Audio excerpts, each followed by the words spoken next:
नमस्ते दोस्तों। सावन की पवित्र बेला में जब बरसात की बूंदें शिवलिंग पर गिरती हैं और हवाएं ओम नमः शिवाय की गूंज बनकर कैलाश तक पहुंचती हैं, हम आपके लिए लाए हैं एक ऐसी कहानी जो आपके दिल को छू लेगी। लेकिन उससे पहले आइए जानें कि भगवान शिव के शिवलिंग की पूजा कैसे की जाती है, ताकि इस सावन में हम अपनी भक्ति को और गहरा कर सकें।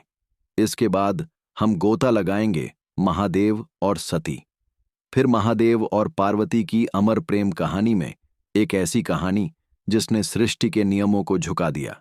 शिवलिंग पूजा की विधि। सावन में शिवलिंग की पूजा का विशेष महत्व है। ये वो समय है जब हम अपने अंदर के शिव को जगाते हैं। आइए जानते हैं शिवलिंग पूजा की सरल और पवित्र विधि। मन को शांत करें और शिव के प्रति भक्ति का भाव जगाए। शिवलिंग को पहले जल से स्नान कराए, फिर दूध, दही, घी, शहद और गंगाजल से अभिषेक करें। शिव को बेलपत्र, धतूरा और सफेद फूल चढ़ाए। बेलपत्र चढ़ाते समय ओम नमः शिवाय मंत्र का जाप करें। धूप और दीप जलाए। शिवलिंग के सामने एक दीपक जलाकर अपनी भक्ति की ज्योत प्रज्वलित करें। ओम नमः शिवाय मंत्र का 108 बार जाप करें। अंत में शिव के सामने ध्यान लगाएं और अपने मन की शांति के लिए प्रार्थना करें। शिव की आरती करें और अपनी पूजा को पूर्ण करें। दोस्तों, हर बेलपत्र, हर जल की धारा, हर मंत्र हमें शिव के करीब ले जाता है। इस सावन चलिए अपनी भक्ति को और गहरा करें। सृष्टि का प्रथम प्रेम। सती और शिव कैलाश की बर्फीली चोटियों पर, जहां सृष्टि का हर शोर थम जाता है, वहां बैठे हैं महादेव, शिव, वो जिन्होंने सृष्टि को रचा, फिर उसे वैराग्य की ठंडी नजरों से देखा। वो जिनके गले में सर्प लिपटे हैं, जिनकी जटाओं में गंगा बसती है, जिनके त्रिनेत्र से कामदेव भस्म हो गया। लेकिन सवाल यह है, जो शिव संसार से परे हैं, वो प्रेम के बंधन में कैसे बंधे? कहानी शुरू होती है सती से, राजा दक्ष की पुत्री, जिनके हृदय में शिव का स्वरूप बस गया था। सती की आंखों में कैलाश की शांति थी, उनके सपनों में शिव की जटाएं, उनकी भस्म और उनकी तपस्या थी। लेकिन दक्ष को यह रिश्ता मंजूर नहीं था। शिव, वो भस्म रमे साधु जो सर्पों को गले लगाता है, मेरी बेटी का पति नहीं हो सकता। दक्ष ने गर्जना की, लेकिन प्रेम क्या बंधनों को मानता है?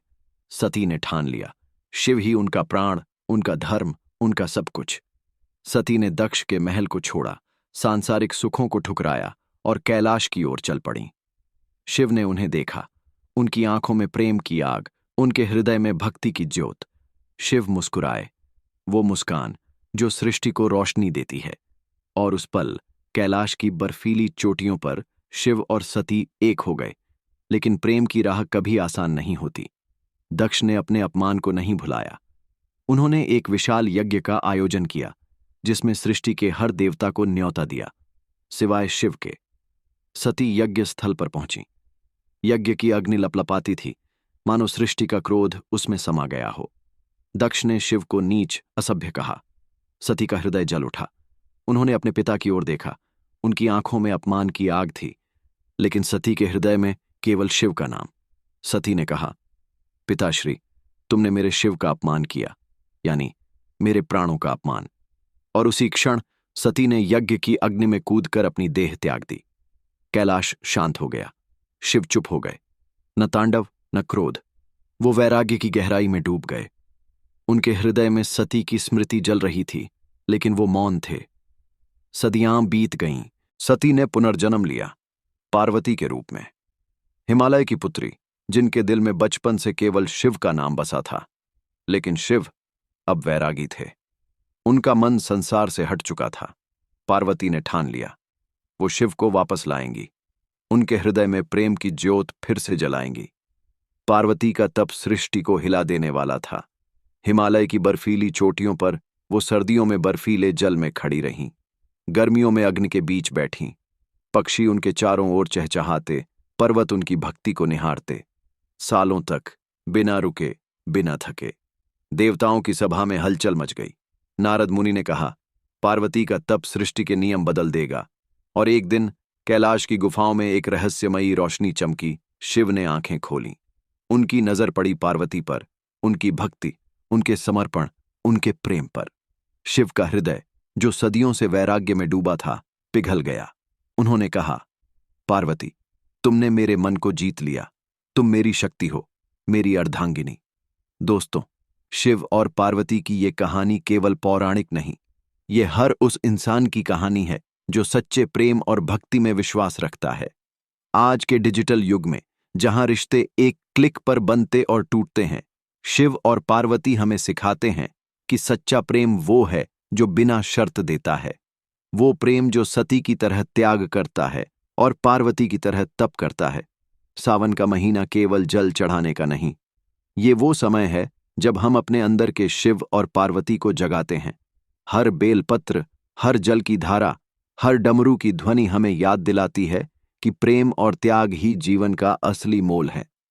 जब आप शिवलिंग पर जल चढ़ाएं, तो अपने दिल में शिव की भक्ति और पार्वती के समर्पण को महसूस करें। तो दोस्तों, क्या आपके जीवन में कोई ऐसा है जिसके लिए आप सब कुछ छोड़ सकते हैं? शायद वो आपके माता पिता हों, कोई सच्चा दोस्त, या फिर वो खास इंसान जिसके लिए आपका दिल हर रोज धड़कता है। क्या आपने कभी किसी के लिए वो त्याग किया जो सती ने किया? जब पिता ने भगवान शिव का अपमान किया, तो सती ने न सिर्फ उसका विरोध किया, बल्कि अपने प्राणों की आहुति दे दी और फिर जन्म लिया पार्वती के रूप में। क्या आपने कभी वैसा तप किया जैसा पार्वती ने शिव को पाने के लिए किया? कई वर्षों तक कठोर तपस्या, बिना भोजन, बिना विश्राम, सिर्फ प्रेम और श्रद्धा के बल पर। हम प्रेम की बातें तो करते हैं, लेकिन क्या हमारे प्रेम में वो गहराई है? क्या हमारी भक्ति में वो तप है? क्या हमारा समर्पण सच्चा है? और अब सावन के इस पवित्र महीने में एक और सवाल उठता है। क्या आप जानते हैं कि सबसे पहले कांवड़ कौन लाया था? ये परंपरा भगवान परशुराम ने शुरू की थी। कहते हैं उन्होंने शिव भक्त बनकर हरिद्वार से गंगा जल लाकर शिवलिंग पर अर्पित किया था। उनकी इस भक्ति से प्रभावित होकर ही आगे चलकर ये परंपरा लाखों करोड़ों भक्तों की आस्था बन गई। इस सावन चलिए एक संकल्प लें। जब भी आप शिवलिंग पर जल चढ़ाएं, अपने भीतर एक व्रत लें कि आप सच्चे प्रेम, सच्ची भक्ति और सच्चे त्याग का रास्ता चुनेंगे। आपका प्रेम स्वार्थ से नहीं, समर्पण से भरा हो। हर हर महादेव। अगर आपको लगता है कि सच्चा प्रेम और सच्ची भक्ति आज भी जिंदा है, तो इस कहानी को हर उस शिव भक्त तक पहुंचाइए जो भगवान शिव के प्रेम में डूबा है। और हां, हमारे चैनल आत्मा की बात को सब्सक्राइब जरूर करें, क्योंकि अगले वीडियो में हम लाएंगे एक और रहस्यमयी कथा जो आपके दिल को छू जाएगी और आत्मा को झकझोर देगी। हर हर महादेव। जय भोलेनाथ।